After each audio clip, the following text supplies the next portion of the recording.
Hare Krishna,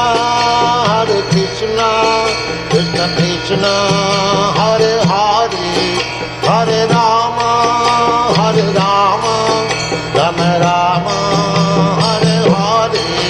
Hare Krishna, Krishna Krishna, Hare Hare. नमो ओं विष्णुपादाय कृष्णप्रेष्ठाय भूतले श्रीमते भक्तिवेदान्ता स्वामिनिति नामिने नमस्ते सारस्वते देवे गौरवाणी प्रचारिणे निर्विशेष शून्यवादी पाश्चात्यदेशतारिणे जय श्री कृष्ण चैतन्य प्रभु नित्यानंद श्री अद्वैत गदाधरा श्रीवासादि गौरभक्तवृंद हरे कृष्णा कृष्ण कृष्ण हरे हरे हरे राम राम राम हरे हरे. శ్రీమద్భాగవతం దశమస్కందం సారాంశము దేవాదిదేవుడు శ్రీకృష్ణ భగవానుడు గ్రంథం నుండి 8వ అధ్యాయము విశ్వరూప సందర్శనము నేను చదువుతున్నాను, దయచేసి అందరూ వినండి. హరే కృష్ణ.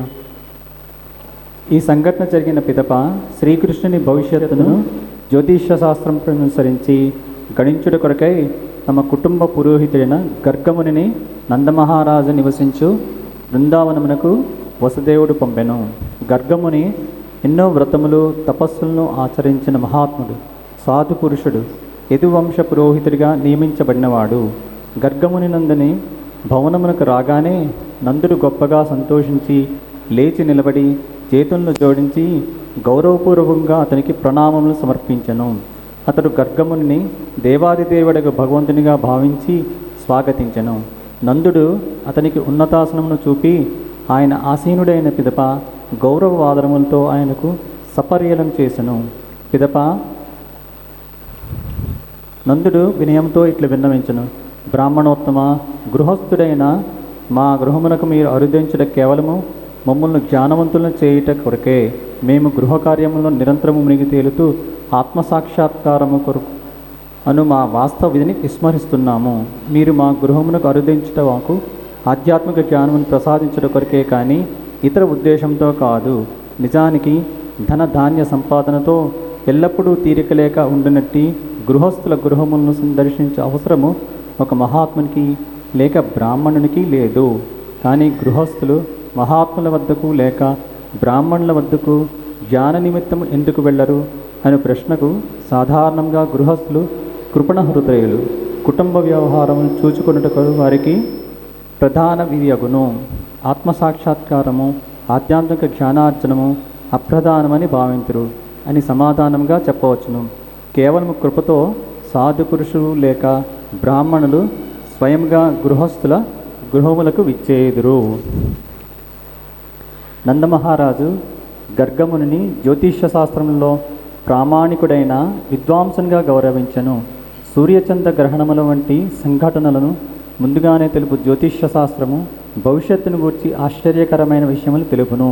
ఈ ప్రత్యేక శాస్త్రం వలన ఒక వ్యక్తి తమ భవిష్యత్తును స్పష్టంగా తెలుసుకోవచ్చును. గర్గముని ఈ శాస్త్రమునందు గొప్ప నిపుణుడు. ఈ జ్ఞానం వలన తమ పూర్వజన్మ కర్మలేమిటో తెలుసుకోవచ్చును. ఆ కర్మలకు ఫలితంగానే ఈ జీవితంలో మనకు సుఖ దుఃఖములు కలుగుచుండును.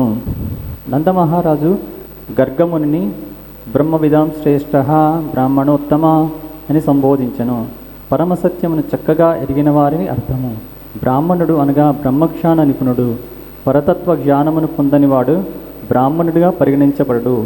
ఈ సందర్భంలో బ్రహ్మవిధం అనే పదము ఉపయోగించబడినది. అనుభవజ్ఞుడైన బ్రాహ్మణుడు క్షత్రియులు వైశ్యులు అనే క్రింది వర్ణముల వారికి సంస్కార మార్గమును చూపించగలడు. శూద్రులు సంస్కార కర్మలను పాటించరు. బ్రాహ్మణుడు క్షత్రియ వైశ్యులకు ఆధ్యాత్మిక గురువుగా లేక పురోహితుడిగా పరిగణించబడుచున్నాడు. నందమహారాజు వైశ్యుడు కనుక గర్గముని ఉత్తమ బ్రాహ్మణునిగా అంగీకరించను. కనుక తన పెంపుడు పుత్రులకు బలరామకృష్ణ శుద్ధీకరణ సంస్కారమును ఆయనకు అప్పగించను. ఈ ఇరువురు బాలురే కాకుండా ప్రతి ఒక్కరూ జననాంతరము యోగ్యుడైన బ్రాహ్మణుని ఆధ్యాత్మిక గురువుగా అంగీకరించవలని విషయం నందమహారాజునకు తెలుసును. నందమహారాజు అభ్యర్థనను విని గర్గముని ఇట్లనెను. ఈ బాలురకు ముఖ్యంగా శ్రీకృష్ణునికి సంస్కార కర్మలు జరిపించుటకు వసుదేవుడు నన్ను ఇక్కడికి పంపెను. నేను వారి కుటుంబ పురోహితుడును. జాతకమును బట్టి శ్రీకృష్ణుడు దేవకీ పుత్రుడని నాకు తోచుచున్నది. శ్రీకృష్ణుడు దేవకీ పుత్రుడని, నందమహారాజు పోషణలో ఉంచబడినాడని జ్యోతిష శాస్త్ర గణాంకములను అనుసరించి గర్గమునికి తెలిసినందున నందునికి ఈ విషయము తెలియదు. శ్రీకృష్ణుడును బలరాముడును ఇద్దరును వసుదేవుని పుత్రులని గర్గముని పరోక్షంగా నందునికి తెలియజేసెను. బలరాముని తల్లి రోహిణి అక్కడ ఉన్నందున బలరాముడు వసుదేవుని పుత్రుడని అందరూ ఎరుగుదురు. కానీ శ్రీకృష్ణుని గురించి నందమహారాజునకు తెలియదు. శ్రీకృష్ణుడు దేవకీ పుత్రుడను సత్యమును గర్గముని సూచనప్రాయంగా నందునికి తెలిపెను. సంస్కార కర్మలు జరిపించినచో సహజంగానే క్రూరుడగు కంసుడు శ్రీకృష్ణుడు దేవకీ వసుదేవుల పుత్రుడని తెలుసుకోగలడని కూడా గర్గముని నందునికి హెచ్చరించెను. దేవకీదేవి 8వ సంతానము స్త్రీ శిశువని అందరూ భావించినను జ్యోతిష శాస్త్ర గణనం ప్రకారము ఆమెకు స్త్రీ సంతానము కలుగడకు వీలు లేదు. ఈ విధంగా గర్గముని యశోదకు ఆడ శిశువుని కలిగినని, దేవకికి శ్రీకృష్ణుడు జనించనని, వారిరువును మార్చబడినని నందమహారాజును తెలియజేసెను. కంసుని వధించి శిశువు ఇదివరకే ఎక్కడో జన్మించనని ఆ ఆడ శిశువు దుర్గ కూడా కంసునికి తెలియజేసెను. నేను నీ శిశువునికి నామకరణం సంస్కారం చేసినచో కంసునికి ఆ ఆడ శిశువు తెలిపిన భవిష్యవాణి నిజమైనదని బోధపడును. నామకరణ ఉత్సవానంతరము పాపాత్ముడమైన ఆ రాక్షసరాజు కంసుడు వచ్చి ఈ శిశువును వధించవచ్చును. కనుక అట్టి భావి విపత్తులను నేను బాధ్యుడిని కాదలుచుకోలేదని గర్గముని తెలిపెను.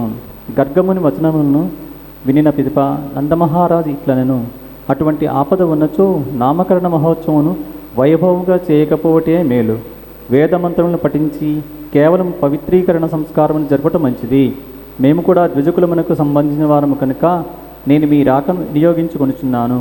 కనుక దయచేసి నామకరణ సంస్కారమును ఆడంబరమేమీ లేకుండా జరిపించుడు. నందమహారాజు నామకరణోత్సవమును రహస్యంగా జరుపదలిచినను గర్గమునికి శ్రీకృష్ణునకు నామకరణ సంస్కారమును చేయి ఆ అవకాశమును వదులుకొండకు ఇష్టం లేదు. ఆ విధంగా నందమహారాజు చేత అభ్యర్థితుడైన గర్గముని ఆ నామకరణోత్సవమును నందమహారాజు పశువుల కొట్టంలో సాధ్యమైనంత రహస్యంగా జరిపించెను. రోహిణీపుత్రుడైన బలరాముడు తమ కుటుంబ సభ్యులకు మరియు బంధువులకు ప్రీతిని కలిగించే శిశువు కనుక రాముడు అని పిలువబడును. భవిష్యత్తులో అతడు అసాధారణ బలవంతుడు కనుక బలరాముడు అని వ్యవహరించబడని గర్గముని తెలిపెను. గర్గముని ఇంకను ఇట్లు తెలిపెను, నీ కుటుంబము యదువంశంతో సన్నిహిత సంబంధమును కలిగి పరస్పర ఆకర్షణను కలిగి ఉండును. కనుక అతనికి సంకర్షణుడు అని నామం కలుగును. అనగా గర్గముని రోహిణీపుత్రునికి బలరాముడు, సంకర్షణుడు, బలదేవుడు అని 3 నామములు ఇచ్చెను. కానీ బలరాముడు దేవకీదేవి గర్భమున మొదట అవతరించి పిదప రోహిణీదేవి గర్భమునకు మార్చబడను. విషయమును ఆయన జాగరూకతతో దాచెను. శ్రీకృష్ణుడు బలరాముడు దేవకీదేవి పుత్రులే కనుక వారు ఏకోదరులు. శ్రీకృష్ణుని విషయంలో గర్గముని నందమహారాజుతో ఇట్లనెను, 2వ శిశువునికి సంబంధించిన వరకు ఈ శిశువు వివిధ యాగములలో వివిధ శరీరఛాయలను కలిగి అంగీకరించను. మొదట ఇతడు శ్వేతవర్ణమును, పిదప రక్తవర్ణమును, తర్వాత పీతవర్ణమును గ్రహించను. ఇప్పుడు కృష్ణవర్ణమును గ్రహించను. అంతేకాకుండా ఇతడు మొదట వసుదేవుని పుత్రుడు కనుక ఇతనికి వాసుదేవుడు అని, శ్రీకృష్ణుడు అని నామములు ఏర్పడును. కొందరు ఇతన్ని శ్రీకృష్ణుడు అని, మరికొందరు వాసుదేవుడని పిలుచుచుందురు. వివిధ లీలల వలన, కార్యకలాపముల వలన ఈ పుత్రునకు విభిన్న నామములు కలుగును. గోవర్ధన పర్వతమును ఎత్తుట అను అసాధారణ లీల వలన తన పుత్రునికి గిరిధారి అనే నామం కలుగునని గర్గముని నందమహారాజునకు సూచించెను.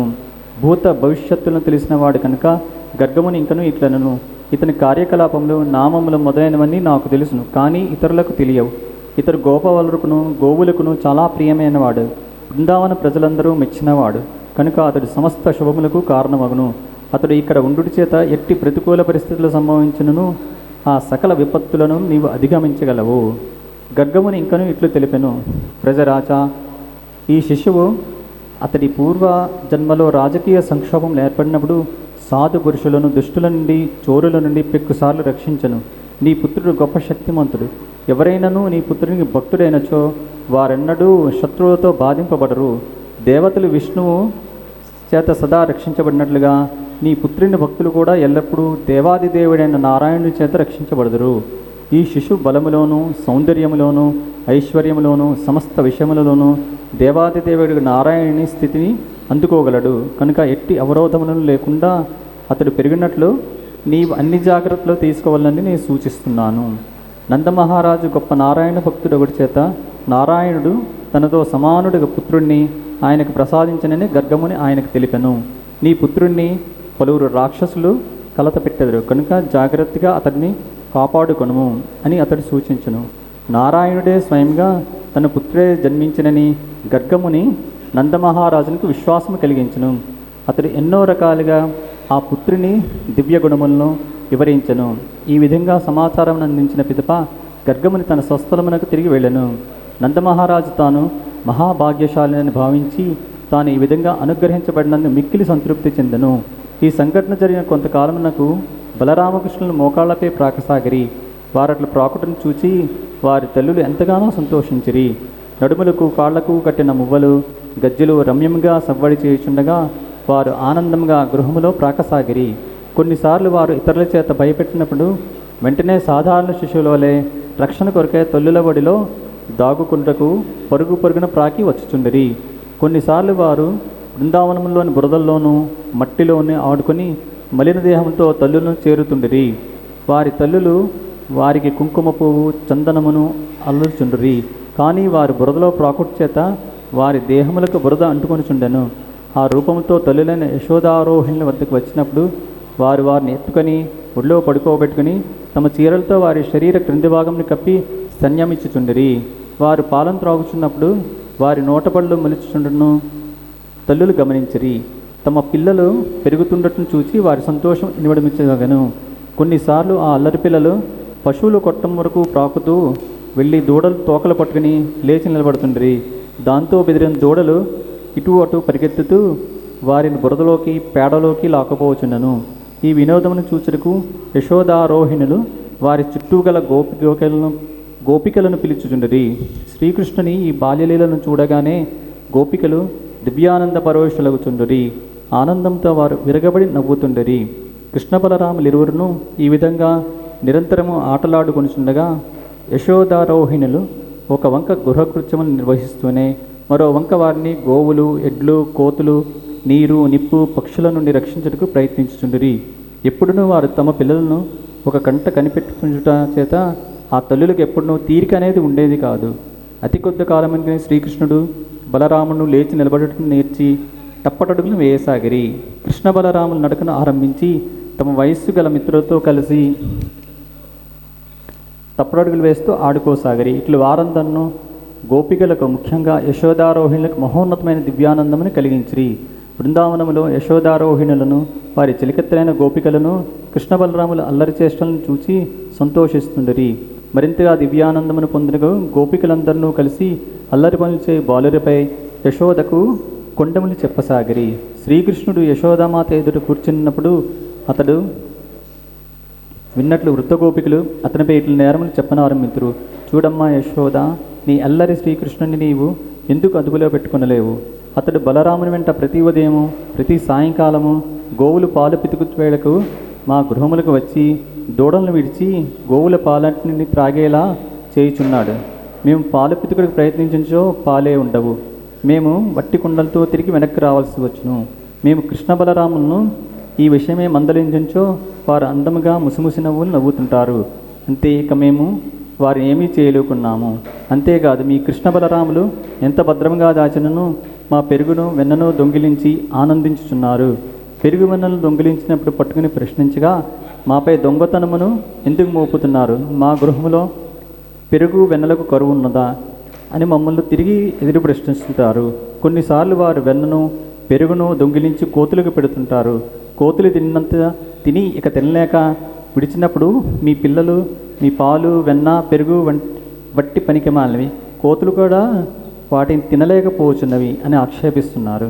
మా పెరుగు కుండలను పగులుగొట్టి అటు ఇటు విసిరివేయుచున్నారు.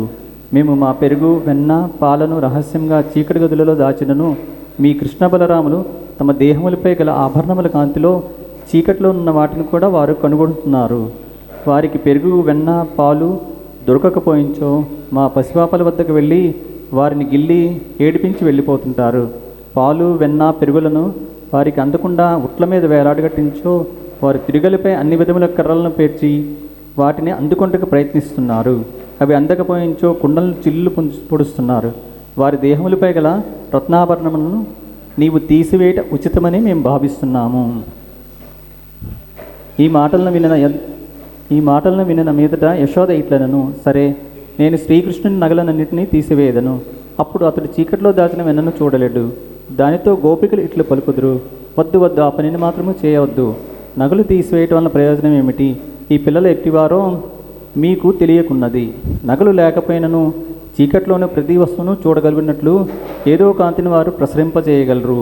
అప్పుడు యశోదామాత, సరే, మీరు వారికి అందుబాటులో ఉండకున్నట్లు మీ వెన్న పెరుగులను జాగ్రత్తగా భద్రపరుచుకొనుము అని వారితో పలికెను.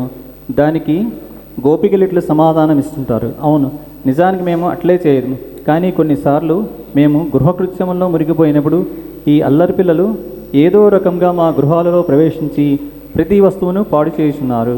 ఒకవేళ వెన్న పెరుగులను దొంగిలింపజాలనిచో ఆ కోపంతో వీరు పరిశుభ్రము నేలపై మూత్ర విసర్జన చేయుచున్నారు. కొన్ని సమయంలో ఉమ్మి వేయుచున్నారు. అదిగో నీ పిల్లలను చూడము, మా మాటలను ఎట్లు చెవి ఒగ్గి వినుచున్నారో.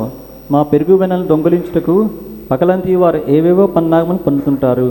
ఇప్పుడు చడీ చప్పుడు చేయకుండా మంచి పిల్లల వలె కూర్చుని ఉన్నారు. అదిగో ఆ కృష్ణయ్య ముఖము చూడము. గోపికల నిందలను విన్న పిమ్మట యశోదామాత తన పుత్రిని దండింపదలచెను. కానీ మందహాసంతో గల ఆ దయనీయమైన ముఖమును చూచి ఆమె వానిని దండించలేకపోయాను. మరొక రోజు కృష్ణ బలరాములు తన మిత్రులతో ఆటలాడుచుండగా బలరామునితో పాటు పిల్లలందరినూ యశోదామాతతో శ్రీకృష్ణుడు మన్ను తిన్నాడని వచ్చి చెప్పిరి. అది విని యశోదామాత శ్రీకృష్ణుని చేతిని పట్టుకుని, నా ముద్దుల కృష్ణ, నీవెందుకు దొంగచాటుగా మన్ను తినుచున్నావు? చూచితివా, బలరాముతో సహా నీ మిత్రులందరినూ నీపై చాడీలు చెబుతున్నారు అనను. శ్రీకృష్ణుడు తల్లికి భయపడి ఇట్లు సమాధానమిచ్చును, అమ్మ, సోదరుడు బలరామునితో సహా ఈ పిల్లలందరూ నాపై అబద్ధములు చెబుతున్నారమ్మా. నేనెప్పటినూ మన్ను తినలేదు. సోదరుడు బలరాముడు నేడు నాతో ఆడుకుంటున్నప్పుడు అతనికి నాపై కోపము వచ్చింది కనుక తక్కిన పిల్లలతో చేరి నాపై నీకు చాడీలు చెబుతున్నాడు. నీకు కోపం వచ్చి నన్ను దండించమనే ఉద్దేశంతో వారందరినూ ఒకటై నాపై చాడీలు చెబుతున్నారు. వారి సత్యసంధులని నీవు విశ్వసించినచో నేను మన్ను తిన్నానో లేదో నా నోటిని నీవే చూడుము. అప్పుడు తల్లి, సరే, నిజంగా నీవు మన్ను తిననుచో నోరు తెరవము, నేను చూచెదనను. తల్లి చేత అట్లా ఆక్షాదింపడిన దేవాదేవుడికి శ్రీకృష్ణుడు సామాన్య బాణుల వలె వెంటనే తన నోటిని తెరిచి చూపించెను. అప్పుడు యశోదామాత ఆ నోటిలో సంపూర్ణమైన సమస్త సృష్టిని సందర్శించెను. అన్ని దిక్కులలో వ్యాపించిన అనంతమైన ఆకాశము, పర్వతములు, ద్వీపములు, సముద్రములు, గ్రహములు, వాయువు, అగ్ని, చంద్రుడు, నక్షత్రములను ఆవిడ దర్శించెను. చంద్ర నక్షత్రములతో పాటు జలము, ఆకాశము, అంతరిక్షము, సకల భూతములు, ఆది అహంకారము, ఇంద్రియములు, ఇంద్రియజన్యములు, ఇంద్రియములను నియంత్రించు ఆదిదేవతలు, సకల దేవతలు, శబ్ద, స్పర్శ, రూప, రసగంధములనబడి ఇంద్రియార్థములు, త్రిగుణములన్నింటినీ ఆవిడ చూచెను. అతని నోట సమస్త జీవులను నిత్యమైన కాలమును, భౌతిక ప్రకృతిని, ఆధ్యాత్మిక ప్రకృతిని, కర్మలను, చైతన్యమును, సృష్టి యొక్క విభిన్న రూపములను ఆవిడ దర్శించగలిగాను. యశోద తమ పుత్రుని నోట సమస్త సృష్టినంతటినీ సందర్శించెను. అతని నోటిలో శ్రీకృష్ణుని ఒడిలో ఎత్తుకొని ఉన్న తనను తన స్తన్యమును క్రోలుతున్నట్టు శ్రీకృష్ణుడు కూడా ఆవిడగా కనిపించిరి. అట్లు విశ్వరూప సందర్శనము చేసి భక్తి సంభ్రములతో తాను కలగనుట లేదు కదా అని, ఏదైనాను అసాధారణమైన దృశ్యము చూచట్లేదు కదా అని ఆమె ఆశ్చర్యపోయాను. స్వప్నమును చూచుతున్నట్లో లేక దేవాదేవుని మాయా విలాస క్రీడను దర్శిస్తున్నట్లో ఆవిడ నిశ్చయించుకొనెను. తనకు పిచ్చి పట్టినదని చిత్తభ్రమ కలిగినందున ఇట్టి ఆశ్చర్యకరమైన దృశ్యము తనకు కనిపిస్తున్నదని ఆమె భావించెను.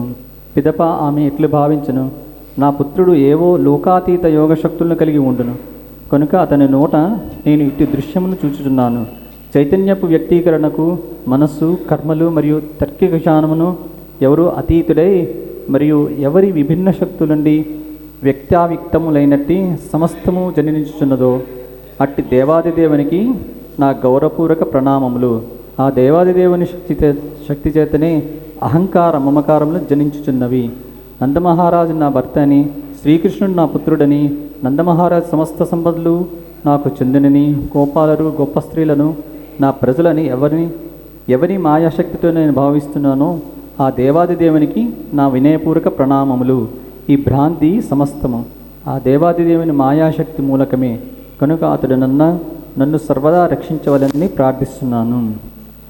యశోదామాత తాత్విక భావంలో మునిగిపోచుండగా శ్రీకృష్ణుడు తన యోగమాయతో ఆమెను కప్పివేసి భౌతిక వాత్సల్యంతో వివశురాలను చేసెను. అప్పుడు యశోదామాత తన తాత్విక ఊహలను విస్మరించి తిరిగి శ్రీకృష్ణుడు తన పుత్రిగానే అంగీకరించెను. ఆమె అతన్ని ఒడిలోనికి తీసుకొని మాతృప్రేమలో మునిగిపోయాను. ఉపనిషత్తుల వేదాంత సూత్రములు సాంఖ్యాశాస్త్రముల అధ్యయనం వలన అష్టాంగ యోగ విధానములను ఆచరించడం వలన అవతమ అట్టి భగవంతుని తన పుత్రినిగా పొందగలిగిన కదా. యశోదామాత నిజంగా ఎన్నో పుణ్యకార్యములను చేసి ఉండను. దాని ఫలితంగానే దేవాదిదేవుడు ఆమె పుత్రుడై ఆమె స్తన్యస్థానమును చేసేలా అదృష్టము ఆమెకు కలిగాను. అట్లే నందమహారాజు కూడా శ్రీకృష్ణుడు తన తండ్రి అని పిలుచు భాగ్యమునకు ఎన్నో వ్రతములు తపస్సులు చేసి ఉండను. కానీ దేవకీ వసుదేవులు శ్రీకృష్ణుడు నిజానికి తమ పుత్రుడైనను అతని బాల్యలీలను దివ్యానందమును లేకపోవట ఆశ్చర్యకరము. శ్రీకృష్ణుని బాల్యక్రీడలను నీటిని ఎందరో ఋషులు సాధు పురుషులు కీర్తిస్తున్నారు. అయినను దేవకీ వసుదేవులు ఆ బాల్యలీలను స్వయంగా ఆనందించుటకు నోచుకొనలేదు. దీనికి కారణమును శుకదేవ గోస్వామి పరీక్షన్ మహారాజు ఈ క్రింది విధంగా వివరించను. బ్రహ్మదేవుడు అష్టవసువులలో శ్రేష్ఠుడైన ద్రోణిని అతని భార్య అయిన ధరను సంతానం వృద్ధి చేయమని కోరినప్పుడు, తండ్రి మేము ఒక వరమును కోరుతున్నాము.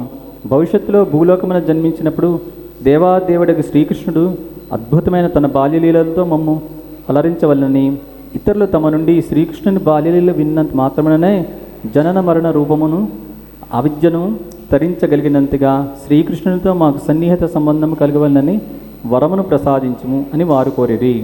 బ్రహ్మ వారికి ఆ వరమును ఇచ్చను. తత్ఫలితంగా ఆ ద్రోణుడే బృందావనంలో నందమహారాజుగాను ఆ ధరయే నందమహారాజు భార్య యశోదమాతగాను జన్మించిరి. ఈ విధంగా నందమహారాజు అతని భార్య యశోదమాత దేవాదేవుని పుత్రునిగా పొంది ఆయన పట్ల అహేతుకమైన భక్తిని పెంపొందించుకునిరి. శ్రీకృష్ణుని సహచరులైన గోపగోపీజనులు విభిన్న భావములతో అతని పట్ల తమ ప్రేమానుబంధమును పెంచుకునిరి. కనుక బ్రహ్మవరమును నెరవేర్చుట కొరకై దేవాదిదేవుడైన శ్రీకృష్ణుడు తన స్వాంత స్వరూపమైన బలరామునితో సహా అవతరించి బృందావనవాసులందరినీ దివ్యానుభూతితో ఓలలాడించుట కొరకై వివిధ బాల్యలీలను ప్రసాదించను. ఇది దేవాదేవుడు శ్రీకృష్ణ భగవాను నందలి 8వ అధ్యాయమైన విశ్వరూప సందర్శనకు భక్తి వేదాంత స్వామి భగవద్గీత సారము సమాప్తము. జయ Srila Prabhupad. Hare Krishna, Krishna Krishna, Hare Hare, Hare Rama, Rama Rama, Hare Hare. Hare Krishna, Krishna Krishna,